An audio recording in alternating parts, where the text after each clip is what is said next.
রূপান্তর নামে একটি টিভি নাটক নিয়ে ফেসবুকে হট্টগোল হচ্ছে। নাটকে ফারহান জোহান নামের যে অভিনেতা অভিনয় করেছেন, নাটকের পোস্টারে তার শাড়ি ও টিপ পরা ছবি ঘুরে বেড়াচ্ছে যত্রতত্র। পোস্টার দেখে যতটুকু আন্দাজ করা যাচ্ছে, নাটকের ট্রান্সজেন্ডার ইস্যু নিয়ে দহরম মহরম রয়েছে। যেহেতু নাটকটি প্রযোজনা প্রতিষ্ঠান ৫১ মিডিয়া তাদের ইউটিউব চ্যানেল থেকে সরিয়ে ফেলেছে, ফলে সেটার ভেতরে কী রয়েছে সেটা বলা যাচ্ছে না। তাই নাটকের ভেতরগত বিষয় নিয়ে কথা না বলাই উচিত। যারা দেখেছেন তারা বলতে পারবেন। তবে মজার ব্যাপার হচ্ছে, অভিনেতা জোভান, নাটকের পরিচালক রাফাত মজুমদার রিঙ্কু কিংবা নাটকের প্রযোজনা প্রতিষ্ঠান ৫১ মিডিয়াকে নিয়ে যতটা না কথা হচ্ছে, তার চেয়ে বেশি চাউর হচ্ছে বাংলাদেশ ব্র্যান্ড ওয়ালটনকে নিয়ে। কারণ নাটকের পোস্টারে ওয়ালটনের লোগো ব্যবহার করা হয়েছে এবং ওয়ালটন নাটকটির স্ক্রিন স্পন্সর করেছে। ফলে আমরা বয়কট প্রিয় জনতা ধুমসে আওয়াজ তুলছি, ওয়ালটনকে বয়কট করতে হবে, তাদের পণ্যাদি আর ব্যবহার করা যাবে না, ইত্যাদি ইত্যাদি। ওয়ালটনকে নিয়ে এই বয়কট বিষয়ে খানিক চুলচেরা বিশ্লেষণের প্রয়োজন আছে বলে মনে করি।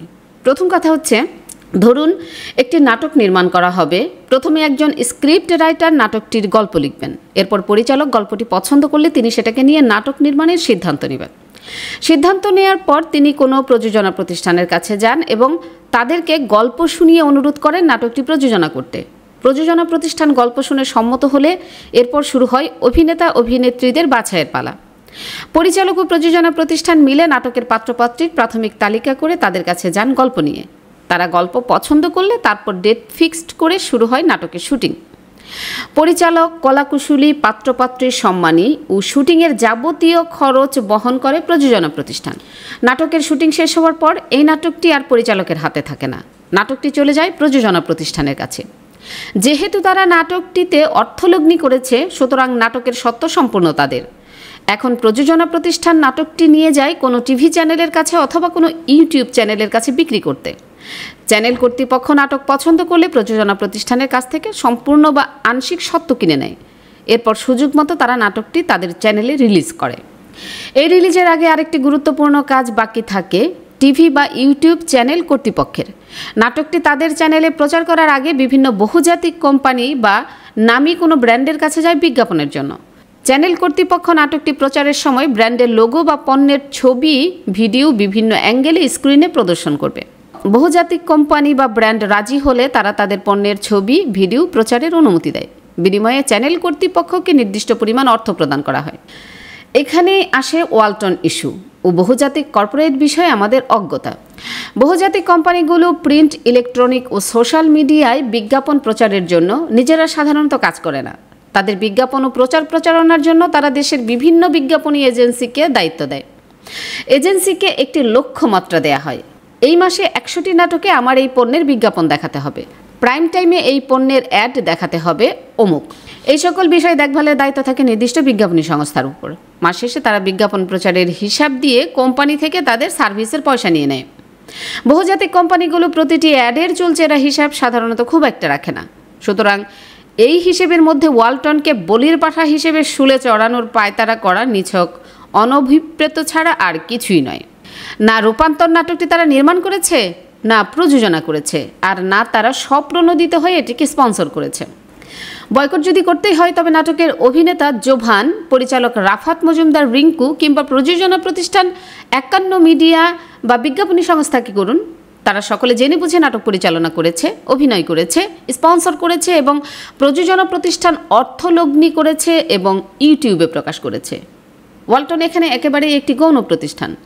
নাটক নিয়ে বিতর্ক হওয়ার আগ পর্যন্ত ওয়ালটন কর্তৃপক্ষ জানতই না যে এমন একটি নাটক নির্মাণ হয়েছে এবং সেখানে তাদের অ্যাড প্রদর্শিত হচ্ছে। দ্বিতীয় কথা, ওয়ালটন বাংলাদেশের অন্যতম বড় ব্র্যান্ড। বিশেষত ইলেকট্রিক পণ্যে বিদেশি নামি দামি সকল ব্র্যান্ডকে হটিয়ে তারা বাংলাদেশি ব্র্যান্ডের বিশাল বাজার তৈরি করেছে। শুধু বাজারই তৈরি করেনি, তারা কম দামে মানসম্মত পণ্য বাংলাদেশের প্রত্যন্ত অঞ্চলে পৌঁছে দিয়েছে। বাংলাদেশের যত প্রত্যন্ত অঞ্চলেই যান না কেন, সেখানে আপনি ওয়ালটনের কোনো না কোনো পণ্যের উপস্থিতি পাবেন। ইলেকট্রনিক পণ্যে তারা এখন বাংলাদেশের ১ নম্বর ব্র্যান্ডে পরিণত হয়েছে। বাংলাদেশি ব্র্যান্ড হিসেবে এটি ওয়ালটনের বিরাট অর্জন। আমরা আজ ফিলিস্তিন ইস্যুতে পশ্চিমা পণ্য বয়কটে স্বতঃস্ফূর্তভাবে এগিয়ে এসেছি। কোক, পেপসি সহ বিভিন্ন মশহুর পণ্য বর্জন করছি। কিন্তু এসব পণ্যের রিপ্লেসমেন্ট হিসেবে আমাদের দেশি পণ্য তো থাকতে হবে।